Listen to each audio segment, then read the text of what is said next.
Hello traders, it's your one and only Forex Q coach Team Legend, and I'm super excited having you guys here today. Okay, if this is your first time on my channel, could you do me a favor and hit the subscribe button? Don't forget to hit it. You can do that right now. Okay, turn on the notification bell also, so that you don't miss out a thing and you'll be the first to get notified whenever I post videos like this, because on this channel all I post are winning strategies. Okay, I just need to make an update concerning this strategy. If you notice my last video, it was still on this same strategy. Okay, so I'm just kind of like trying to re-update it for the sake of a lot of people who really haven't understood fully how to use this strategy. I guess that's what I'm going to be doing now. Okay, whenever I post a strategy, I will make subsequent videos on how to use that strategy even more effectively before I give you guys new strategies. Okay, and if you get to observe, you notice that I just added a new line. If you observe the last video, you notice that the 34.10 level line was not in the last video. I just added it recently because I noticed that is also effective for this strategy, and I'll explain that to you shortly. Okay, before I proceed, you want to do me a favor right now. Go straight to the description of this video, and the first link you see on the description is the link to my Telegram channel, so you don't want to miss any of my free signals or daily analysis on what I'm looking out for. Okay, so you want to make sure you join my Telegram channel. And in case if you want to master the boom and crash market, you want to be a professional in trading this market, there is a training coming up November 20th to 21st. It's going to be a 2 days intensive boom and crash training where I'm going to teach you guys how to trade this market like a professional. I'm going to also teach you guys how to create powerful strategies like all these ones that I do create on my YouTube channel, and so many things. Okay, it's going to be a very wonderful one. You're going to learn how to analyze the market, okay, and so many things, so you don't want to miss it. All right, so let's get started. So the strategy says whenever, now this is the boom market. Okay, I guess the last video I posted was actually on crash, so I'm using boom right now, so it's going to be different, and for you to be able to understand how to use the two different markets on this strategy. Okay, so for the boom market, we all know that the spike is for the bulls, right, and for the crash, the spike is for the bears, and everybody wants to catch spikes, right? So the first thing you always want to do is to observe. First of all, observe where is this market heading to, what is the direction for the day, and then you get to note that by going to your higher time frame. And when you have your higher time frame, this is the 1 hour time frame, you can see clearly that this is what a downtrending market. Okay, you can see it creating higher lower highs. Okay, so that's for you to know that it's actually a downtrending market. And what does that imply? That implies that there will be more candlestick trail moves, okay, than spikes in the market. But there are still ways you can grab spikes from it even though it's a downtrend. And how do you do that? That's for you to be able to be patient with the market and allow the market get to a resistant level.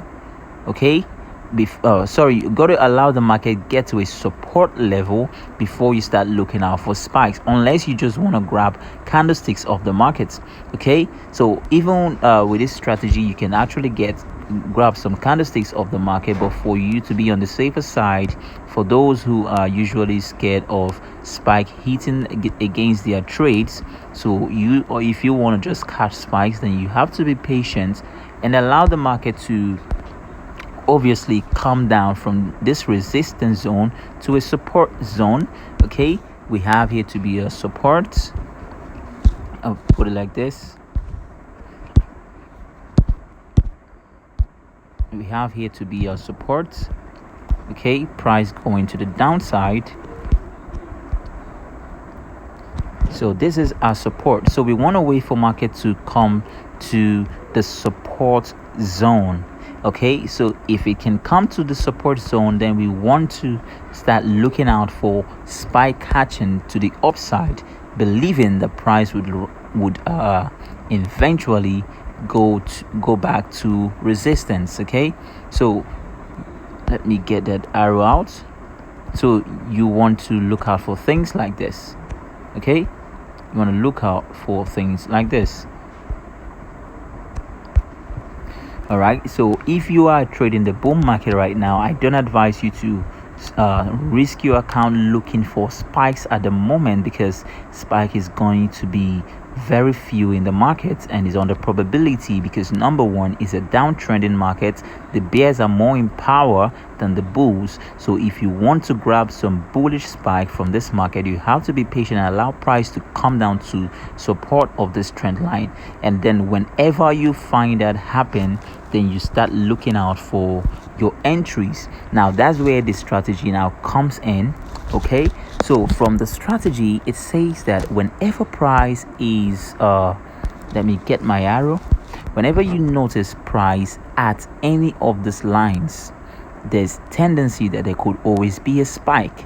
Okay, whenever you see price at this line, this is price telling you, this is you knowing the price has gotten to overbought. Okay, but I don't use this indicator to note my overbought and oversold. I use mainly the stochastic oscillator, and that is this one here. Okay, I use this one to observe when price has gotten to overbought and oversold. If you notice now, the stochastic oscillator price is not yet at oversold. Okay, so you need more confirmations. Okay, so that is why the training coming up soon is going to be very effective for those who are going to take advantage of it, because I'll teach you guys so many things you need to know about trading this market to really know the overbought and oversold of this market. Okay, so whenever you notice price around here, this tendency that spikes will begin.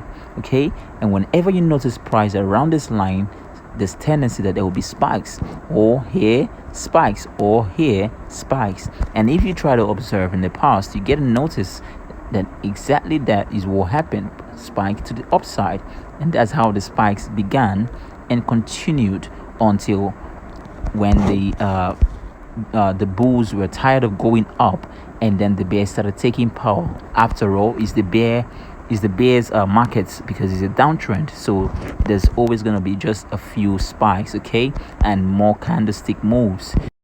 One more thing before I proceed further. Okay, if you have any question regarding the strategies, don't hesitate to leave it on this comment section, so I would know how to direct my next video for you guys. All right, so now another question was, how do I really take my entries? Now, to take your entries, trader, all you need to do is, when you notice price coming close to the line, okay, you want to make sure that you do not over leverage. And I always advise that you practice on your demo for a while until you are confident with the strategy. If you're not confident with it, do away with it.